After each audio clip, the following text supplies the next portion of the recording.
Hey, it's Tucker Carlson. Imagine being a sixth grade boy in the United States right now. What are you hearing at school? What are they telling you on the internet? Well, they're telling you to stop being yourself. Sit still. Stop joking. Suppress your aggression. Share your feelings. Obey. Female qualities are virtuous. Masculine qualities are oppressive. That's the message. In case it wasn't clear enough, schools around the country have removed urinals from boys' bathrooms. The male body itself is shameful. Sit down when you pee like a good little girl.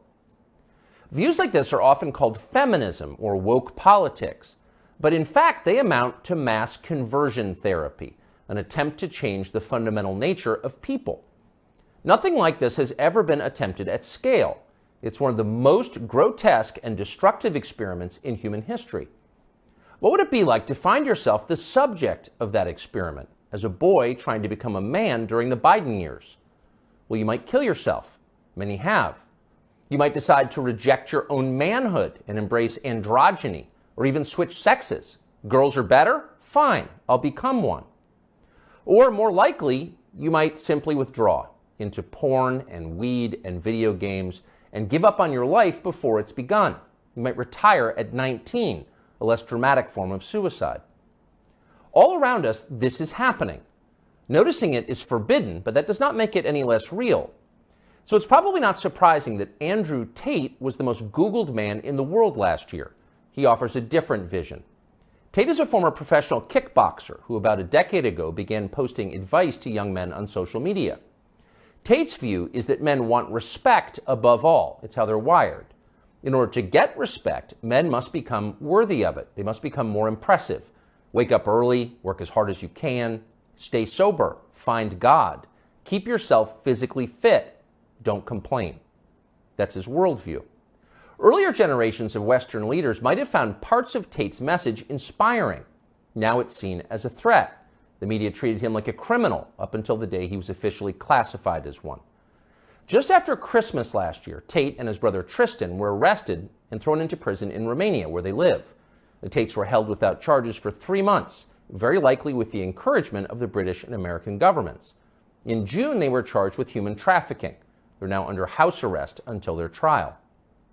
Are the Tates guilty of human trafficking? We're not their lawyers, but it's worth noting that as of today, not a single woman has come forward to say that she was kidnapped or imprisoned or moved across international borders against her will by Andrew or Tristan Tate. It's also true that in some ways, the charges against the Tates seem inevitable, like they were always going to happen. Accusing a man of a sex crime is the fastest possible way to discredit what he's saying. Days after WikiLeaks revealed that the US government had been spying on its allies and lying about it, Julian Assange was arrested in London for rape. 9 years later, prosecutors dropped the case against Assange for lack of evidence, though somehow that fact was not as widely covered. Is that what's happening here? Again, we don't know. Jeffrey Epstein's dinner partners insist that Andrew Tate is a pervert and a criminal. Maybe they're telling the truth. Either way, we think Tate's views about men very much deserve a hearing. So we flew to Romania to talk to him. We're posting the entire interview here on Twitter because we've been assured it will not be taken down for ideological reasons, as so much of his content has been.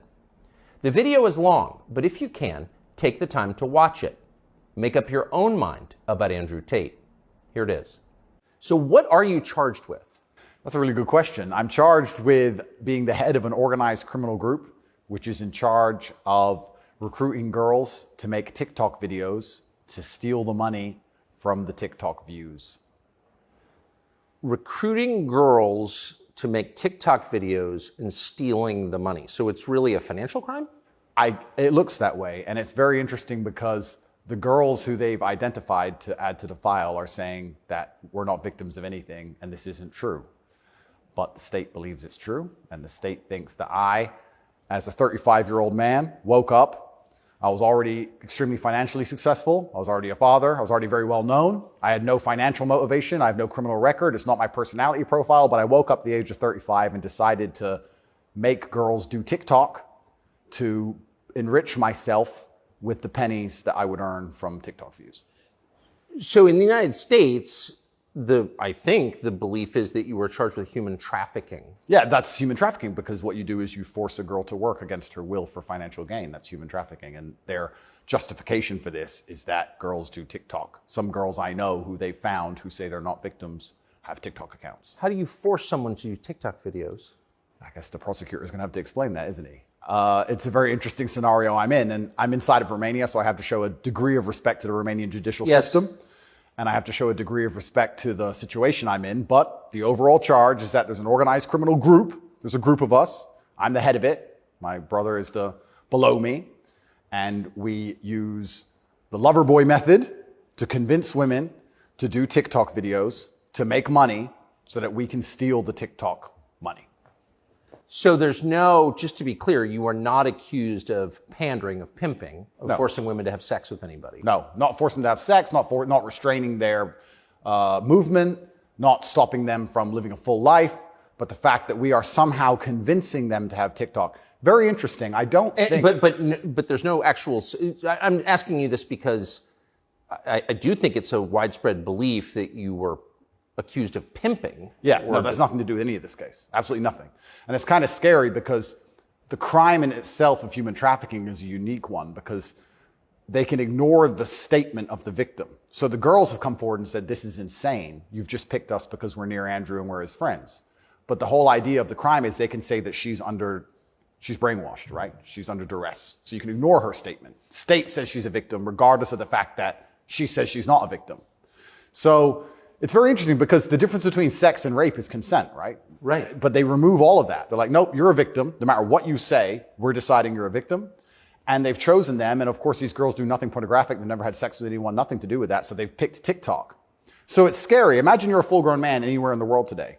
They can find two girls who have TikTok on their phone, which is every single female on the planet, and they can accuse you of forcing them to take the TikTok money. And even if the girls say they didn't do that, this isn't true, then you're still a human trafficker. But force, what does that consist of? Forcing someone to do something? Are they accusing you of using violence or? No, they're accusing me, and this is the thing, they're accusing me of using the lover boy method, coercing them by being nice. And by the way, these charges presumably are public, so... They're public, and this is extremely serious, but if you actually analyze the overall case against me, they're saying that Andrew and his brother, by being nice men, convinced girls to have TikTok accounts and then take the money. And it's very interesting because inside of the entire case file, there's not a single financial transaction to us for money. What are the penalties? They're extremely severe, 5 to 10 years in jail. And I've already served, coming up now, 7 months in a form of jail. They can only hold So you are essentially incarcerated right now. Absolutely, I'm on house arrest. And that counts as jail. You can only be held 6 months without charge. I was initially picked up, thrown in a cell without charge. And I think the intention of the entire investigation at that point was to find the crime because they had very, very weak evidence. They contacted 2,000 people who know me or knew me. They tried very hard to convince some female somewhere to come forward and say something bad about me. The media machine, which works hands in hands with the justice machine, as you know very well, did exactly that. In fact, they offered bribes effectively. They'd call up ex-girlfriends and say, if you have anything bad to say about Andrew, we can pay you $50,000 for the story. And they tried very hard. They didn't find any evidence of anything. They then released me on house arrest, and then 2 days before the legal limit in which they had to drop everything, they charged me with whatever they had from the beginning, which is very little. And now we have to wait for the Romanian judicial system to analyze the file and, God willing, throw it away. How long did you spend in jail? I was in jail for 92 days in a Romanian jail cell. What was that like? It was certainly an interesting experience. I won't lie and say it was easy. It was certainly very difficult. The uncertainty of it. It's a very uncertain situation to be picked up on just before New Year's Eve and thrown in a cell without charge. And I'm asking different prison guards and different prisoners, how long am I going to be here? One person was like, I've been here 2 years. I was like, have you been charged? He goes, yeah, but I haven't gone to court yet. Like, everyone's been there for years. I thought I was going to be there for years. And it certainly takes a mental toll on you. And I think jail is a different experience when you know you're innocent. There was a guy in there for murder. He's like, yeah, I murdered someone, I'm in jail. You can your soul and your mind can accept the punishment for a crime. But when you've actually done nothing wrong, I think jail is a lot harder. Did you know why you were there? Not initially. So for about the first 2 weeks, I never actually got told in English what I was accused of, because I was arrested on December 29th. There's New Year's. What were the circumstances of that? Yeah, December 29th, 5 a.m., the armed guards ran in this house. They spent all day searching the entire house. They were very interested in electronics, as most federal agencies are. And then they took me that evening and said, we're going to go and put you in jail for 24 hours. And after 24 hours, you see a judge, and the judge will decide if you stay in jail. And the judge decided I should stay in jail. What did you do? I mean, who'd you call? I had a lawyer, and my lawyer came and he said, we need to analyze the case file. We need to see what they have against you. You're being accused of human trafficking. I was like, human trafficking? That's insane. Who? When? What?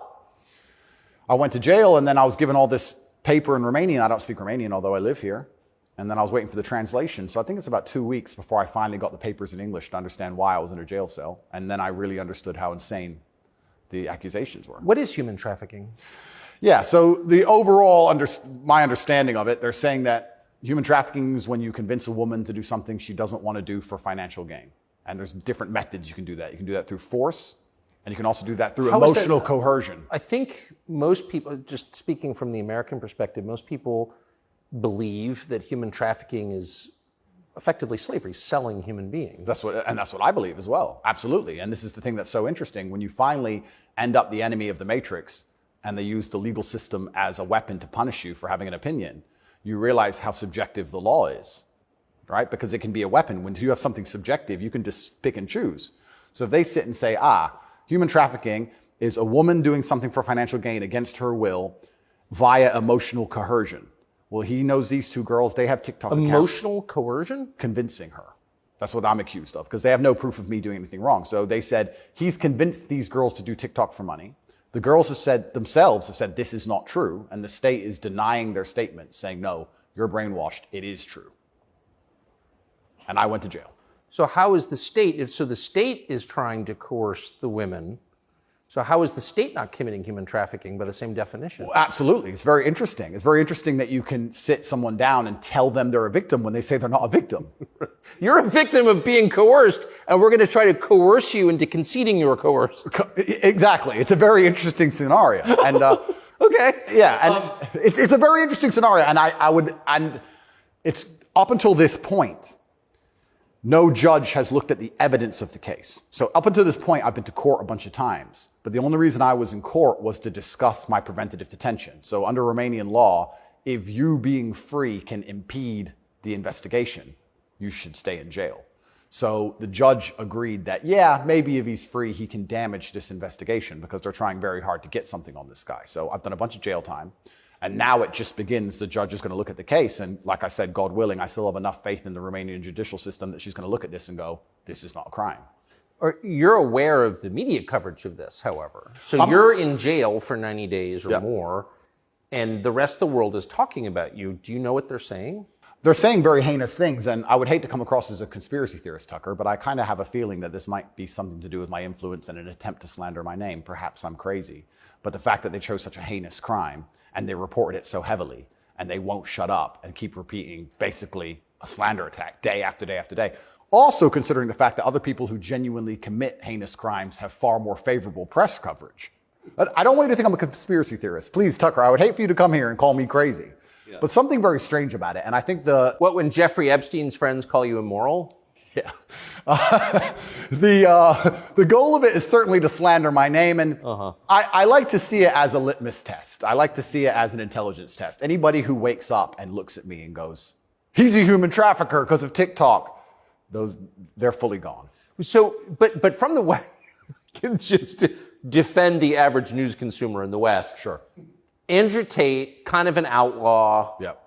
Lives in some palace in Romania, wherever that is. Yep.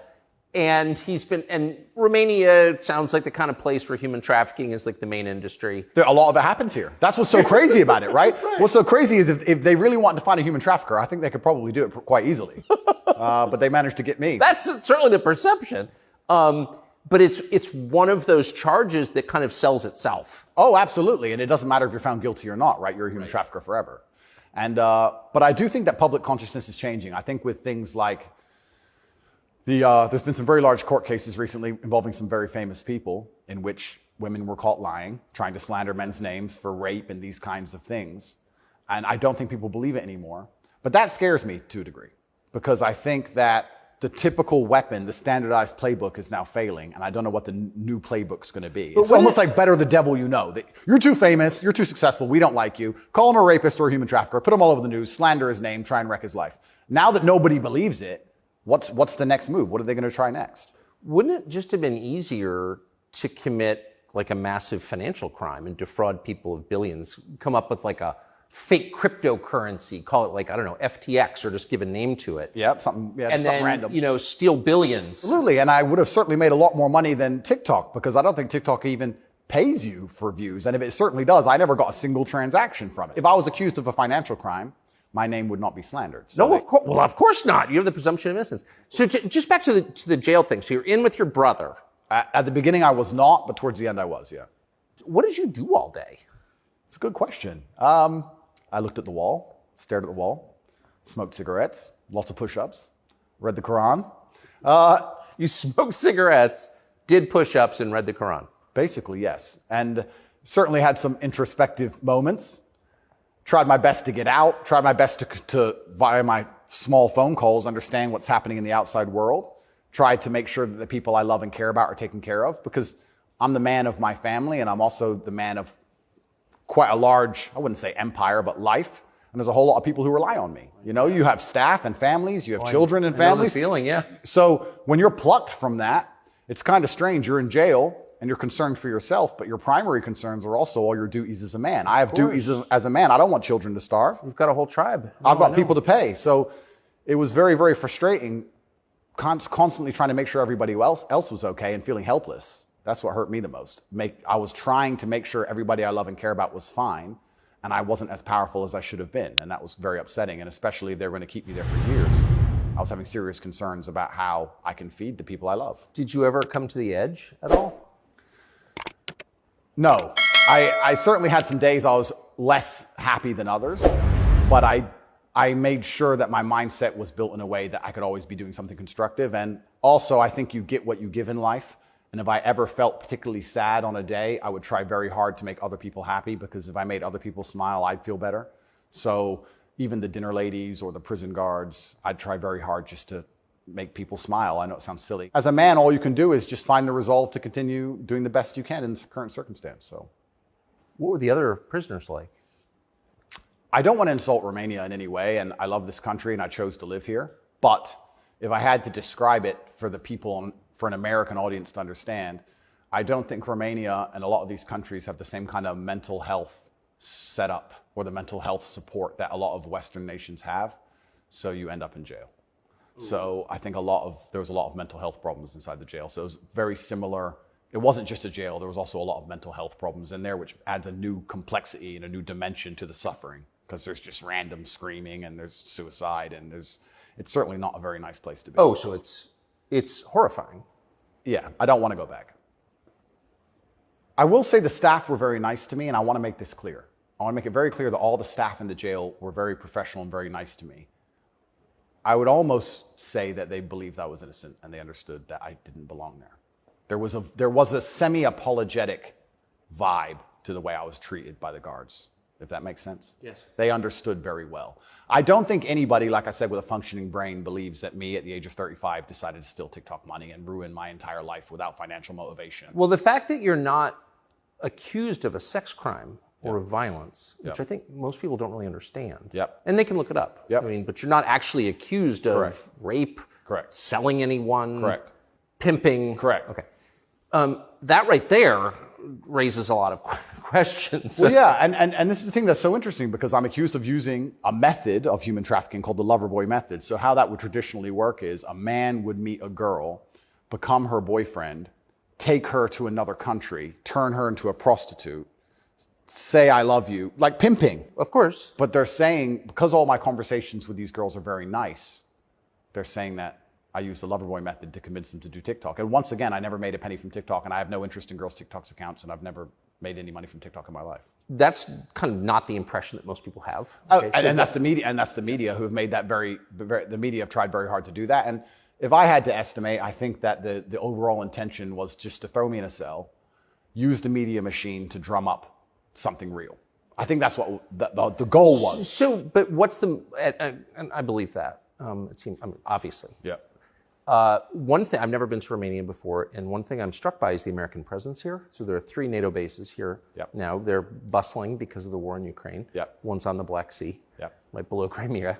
So this is strategically important, this country, to NATO. I think it's the 2nd or 3rd biggest U.S. embassy in the world. The U.S. embassy here looks like a prison. It's huge. They've got a huge embassy here. And even during Ceausescu, during the communism days, Romania was an ally of the West, even during communism. Yes. So yes. Ceausescu came to New York. Yes, that's right, yeah. So Romania and America have been very good friends for a very long time. I have to be careful what I say, but it's certainly very interesting what's happened to me. The American embassy were not particularly helpful, let's put it that way. They weren't very interested in me being locked up without charge. They didn't seem very interested in getting me out. But you're an American citizen. Absolutely. And so you're an American passport holder. Correct. So I think the average American believes, perhaps falsely, that if you're accused of a crime in a foreign country, particularly a less developed country like Romania, you go to the U.S. Embassy and someone takes an interest in your case just to make sure that your treatment falls within, accepted standards of justice. Yeah, they came to see me, but when I was asking them what they can actually do about all of this, they weren't particularly helpful. I don't want to peddle conspiracy theories, and I've heard a lot of information, etc. But I wouldn't say they sanctioned it. I don't know if they had to sanction it, but they weren't particularly interested in getting me out. But at least they came to see me more than once. I mean, they kind of pretended to care. The UK embassy didn't even pretend to care. The UK embassy was, I really think they enjoyed it. They didn't. And you're a British subject as well? Correct. And this is the kind of thing, and I want to say this here, that's kind of frustrating for me, because Romania is my home now for 7 years, but I'm half British, half American originally. And when something like this happens to you, you have this longing for home. You kind of want to go home. When you end up in a jail in a country where, even though you've lived for a long time, you don't speak the language, you don't understand the legal system, going to court in a foreign language is far more intimidating than in your own language. I can imagine. You don't have a clue what's being said. You don't understand how anything works. And then you kind of have this longing for home, but I feel like my home countries hate me, and they hate me because of my message, which I believe to be a positive message. So you kind of have this strange feeling of homelessness, because it's like, well, if I go to the UK, I believe they're going to attack me the same. If I go to America, I believe they're going to attack me the same. So where do you go? It's kind of scary. Where do you go? It's a good question. We're going to have to see. How did you wind up here? I moved to Romania. I came to visit a long time ago. Before anybody ever visited Romania, I came to visit, and I genuinely fell in love with the place. It truly is a fantastic country. I love nature, as an amazing nature. It's a very safe place. It has this reputation of being dangerous. It's not dangerous. It's very safe. The people are very good. The people are very conservative traditionally. It's almost like America was 20, 30 years ago. It's gorgeous. They have a bunch of nice restaurants and plenty of things to do, and I've never had a problem here in any way. Never had any issue with the law or with the other side, criminals, nothing, until this came out of nowhere. So it's been very strange.